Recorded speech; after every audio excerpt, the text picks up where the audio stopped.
7월달 월운을 한번 보도록 하겠습니다. 7월달은 절기로는 소스와 대스가 있는 달이죠. 소스와 대스라는 것은 가장 더운 시기가 소스 대스의 어떤 시기죠. 덥다는 것은 어떤 것이 성장하고 커진다는 거죠. 뭐를 익어간다는 거죠. 사회성이 그만큼 커진다는 거죠. 그래서 값어치를 그만큼 키우는 어떤 시기이기도 합니다.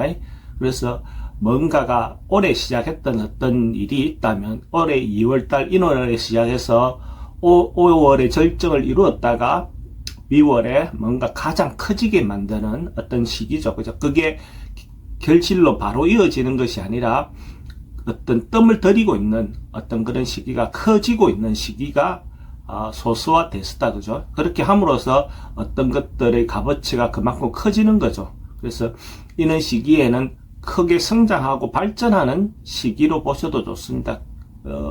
간지로는 신미월입니다. 신미라는 것은 뭔가 결실이 이루어질 것 같고 결과가 나올 것 같은데 현실에서는 결론이 나지 않고 어떤 것들이 커져가는, 우리가 밥을 익힐 때 뜸 들이듯이 뜸을 이미 어느 정도는 충분히 커졌지만 그것이 속까지 다 익게끔 좀 시간을 기다리는 거죠.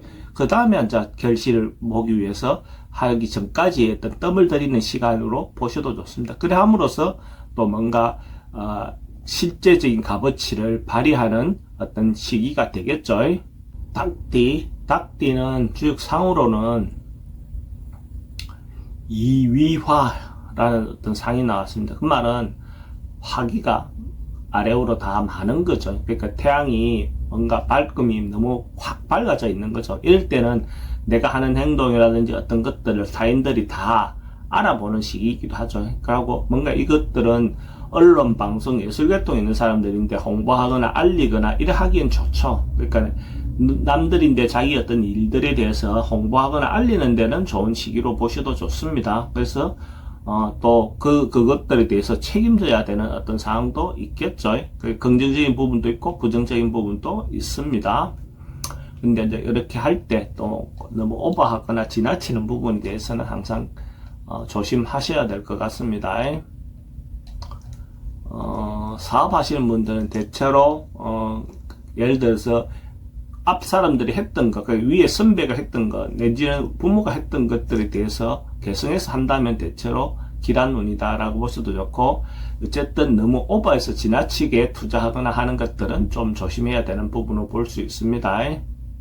돈의 흐름은 대체로 융통이라든지 이런 것들은 잘 될 것 같습니다. 주변 사람들인데 만약에 문제가 된다면 이렇게 적극적으로 부탁을 해도 좀 돌아갈 것 같습니다. 소망하고 희망하는 것들은 어쨌든 주변의 사람들의 도움을 받아서 충분히 성취할 수 있는 그런 운으로 보셔도 좋습니다. 자기 어떤 내용들을 막 알리다 보니까 충분히 얻을 수 있겠죠.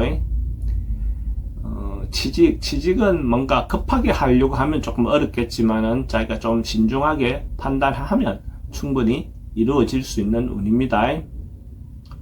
연애사는 자기 마음이라든지 이런 것들을 너무 막 급하게 전달하다 보면 오히려 더 좋지 않을 수 있습니다. 그러니까 마음을 좀 절제해서 표현하는 것이 더 좋겠습니다.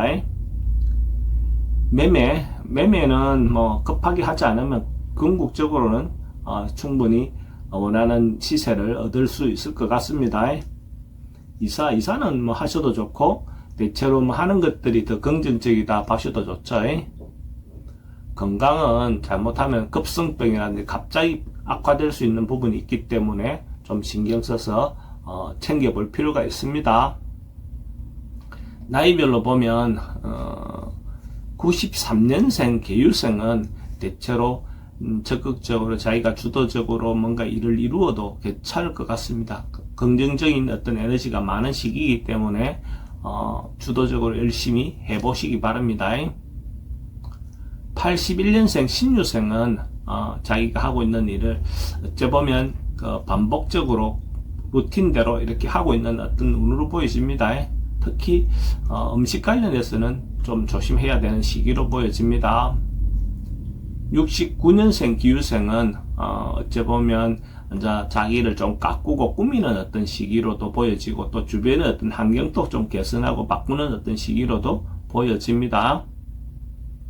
56년생 정유생은 자기가 뭔가 나이가 어느 정도 있지만 또 뭔가 새로 뭔가 시도하거나 하려고 하면 주변에 어쨌든 인정받아서 주변 사람들이 도움도 얻어낼 수도 있어 보입니다. 그러니까 그렇게 이야기할 때는 공정하게 공평하게 어쨌든 일을 진행하는 게 좋겠습니다. 45년생 을류생은 대체로 좀 넉넉하고 여유 있는 시기입니다. 뭔가 경제적인 부분도 그렇고 정서적인 부분도 그렇고 대체로 좀 여유로울 수 있는 어떤 시기로 보셔도 좋습니다.